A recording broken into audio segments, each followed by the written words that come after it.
ये योगेंद्र महतो जी, योगेंद्र प्रसाद महतो जी, आप तो महतो लिखते नहीं, प्रसाद लिखते हैं। थारू जनजाति से हैं आप। तो सुना है कि आपके पिताजी भी ये जो थारू जो है वो अनुसूचित जनजाति में जो उनको शामिल किया गया, उनका बहुत बड़ा योगदान है। तो और आपके हाथ में जो चिट्ठी है, ये चिट्ठी में ये है शायद कि ये जब वहाँ पर गए थे दिल्ली इसी संदर्भ में, तो उस समय उन्होंने वहाँ से एक चिट्ठी लिखी थी। तो अब आप बताएं कि इस चिट्ठी के बारे में और विस्तृत जानकारी दर्शकों को दें। मेरे पिताजी श्री शंकर महतो को भारतीय थारू कल्याण महासंघ जो हमारे थरवट थारू लोगों के लिए जो बना था, उसमें यह उद्देश्य था कि थारू समाज को हम संगठित कैसे रहें और उनके सुख दुख के लिए हम लोग क्या करें। तो थारू को अनुसूचित जनजाति कराने के लिए ये लोग बराबर प्रयासरत रहे। वो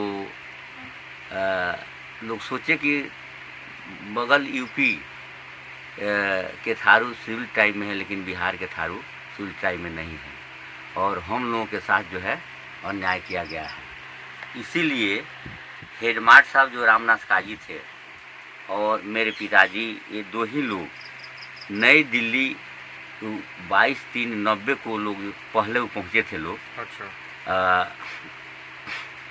वो 20/3/90 को सुबह में वो लोग दिल्ली पहुँचे। तो वो लोग ठहरे हुए थे धर्मेश प्रसाद वर्मा जो डीके शिकारपुर के थे, उनके ही फ्लैट में वो एमपी उस समय थे, और साउथ एवेन्यू फ्लैट नंबर 159 में फ्लैट नंबर 159 था, उसी में लोग ठहरे थे। तो ये लोग वहाँ पहुँचे और पहुँचने के बाद धामू बाबू के साथ वो शास्त्री भवन में ये लोग गए। शास्त्री भवन में चौथी मंजिल में, तो चौथी मंजिल में गए तो वहाँ रामविलास पासवान वो कल्याण मंत्री थे, तो उनसे वो लोग मिला और ये मेमोरेंडम लेकर के गए थे। मेमोरेंडम इन लोगों ने सुपुर्द किया कि हम लोग का थारू जाति अनुसूचित जनजाति में नहीं है, जबकि बगल यूपी के थारू सिविल ट्राइब में है, हम लोगों के साथ अन्याय किया गया है। तो वहाँ के जो प्राइवेट सेक्रेटरी थे वो शास्त्री भवन के चौथी मंजिल में, उनसे रामविलास पासवान कहे कि यूपी के थारू का फाइल ले आओ। तो यूपी के थारू के फाइल जब आया तो उसमें वो लोग देखे तो वास्तव में यूपी के थारू सिविल ट्राइब में थे और बिहार के थारू सिविल ट्राइब में नहीं थे। तो उन्होंने कहा कि आप लोगों के साथ जो है अन्याय किया गया है। तो हमारे पिताजी कहे कि तो हम लोग का जो है सिविल ट्राइब जो है कैसे होगा, कब तक होगा। तो उसमें सेशन चलने वाला था, तो लोग कहे कि अभी जो सेशन चलने जा रहा है, इस सेशन में लोग जब जो लोग ये लोग मैंने प्रस्तुत करे हो जाएगा। तो उसमें धर्मेश प्रसाद वर्मा थे और जो है महेंद्र बैठा एमपी थे हम लोग का, वो भी थे। तो बाबूजी उस समय समझ गए कि ये इन्हीं लोगों का हाथ में जो है ये सारी चीज़ें हैं, ये लोग जो है प्रोड्यूस करेगा ये फाइल को जो है। और तो एक ही एरिया से दो एमपी कैसे थे? महेंद्र बैठा भी थे और धर्मेश प्रसाद वर्मा भी तो थे। धर्मेश प्रसाद वर्मा जो है वो बेतिया से थे वो। अच्छा। और बेतिया से थे? हाँ, धर्मेश प्रसाद वर्मा जो है, और जो है हम लोग के क्षेत्र से जो है ये राम अथी थे, महेंद्र बैठा थे। तो उन लोगों को भी ये लोग मैंने हमारे पिताजी कहे थे कि तो वो लोग भी जो है वहाँ पहुँचे हुए थे। तो हमारे पिताजी उसी समय जो है इस पत्र को भेजे कि हम लोग जिस काम के लिए यहाँ आए हैं सिविल ट्राइब थारू के लिए, तो हम लोग को काम को आश्वासन मिला है और जो हो जाएगा, इसमें कोई अब दिक्कत नहीं। यही जो है ये पत्र का जो है हमारे पिताजी का भेजने का जो है तात्पर्य था। और ये पत्र जो है 22/3/90 को south revenue flat number 159 Dharmesh Prasad Verma के फ्लैट से पिताजी ने ये अंतर्राष्ट्रीय पत्रकार डे है जो वहाँ से मेरे नाम से योगेंद्र प्रसाद महतो के नाम से जो है ये भेजे थे मेरे पिताजी। और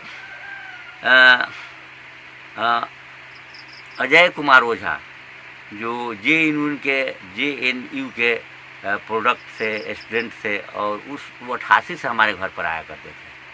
वो भी जो है पत्र पत्रिकाओं में जो है बराबर थारू को जो है सूल ट्राइब के लिए जो है वो निकालते थे दिल्ली में।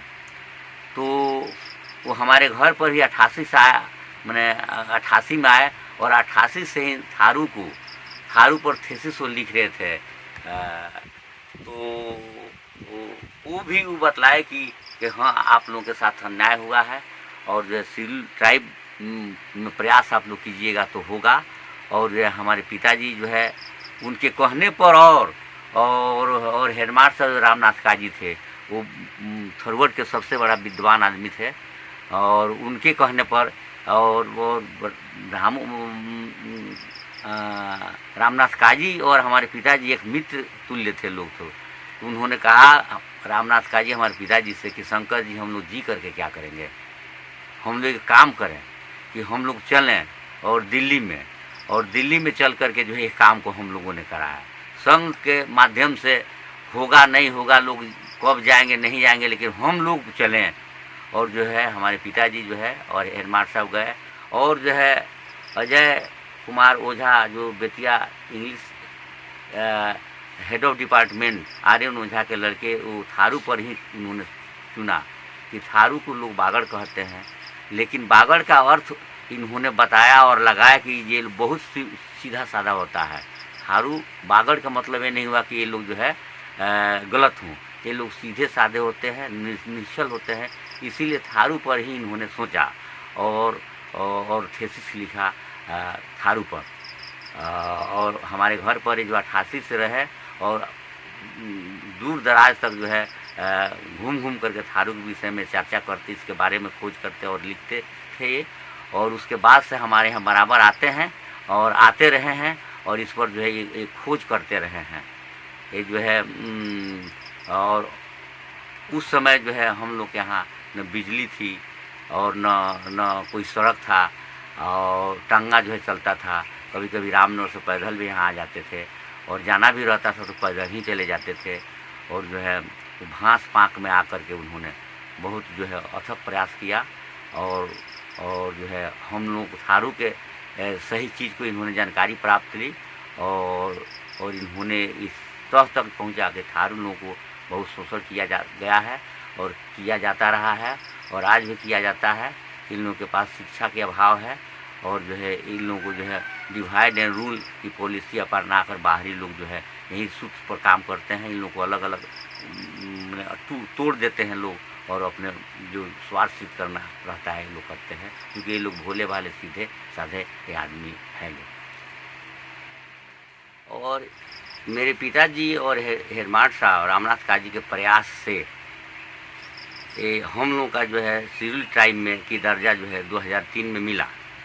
और इंदिरा गांधी थी उस समय से भी हमारे पिताजी जो प्रयासरत थे, लोग जाते थे डेलीगेशन लेकर के, लेकिन प्रयास करते करते 2003 में जो हम लोग को मिली और ये शेड्यूल ट्राइब के दर्जा जो है लाल कृष्ण एडवाणी जो रामनगर में आए थे, तो चंद्रमोहन बाबू ने इस चीज़ को रखा जो हमारे विधायक थे और जो है उन्होंने रखा कि थारू लोगों के साथ जो है अन्याय हुआ है और इन लोगों को शेड्यूल ट्राइब का दर्जा जो है मिलना चाहिए। तो एडवाणी जो है लाल कृष्ण एडवाणी जो है रामनगर में उन्होंने वचन दिया और यहाँ से जब दिल्ली गए तो जा कर के थारू लोगों को शेड्यूल ट्राइब का दर्जा मिला और 2003 में मिला। उसके बाद से थारू लोगों को सरकार से जो शेड्यूल ट्राइब से संबंधित जितनी भी सुविधाएं मिलती है वो जो है इन लोगों को मिल रही है और जो है अब हमारे थरवट क्षेत्र जो है धीरे धीरे पहले की तुलना में जो है विकास की तरफ अग्रसर है और होता चला जा रहा है।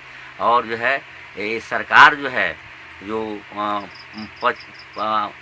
55 वर्ष बाद में जब हमारा देश आज़ाद हुआ तो 55 वर्ष बाद में जो है हम लोग के जो है शेड्यूल ट्राइब की दर्जा मिली और जो है बीजेपी के ही समय में जो है ये जो है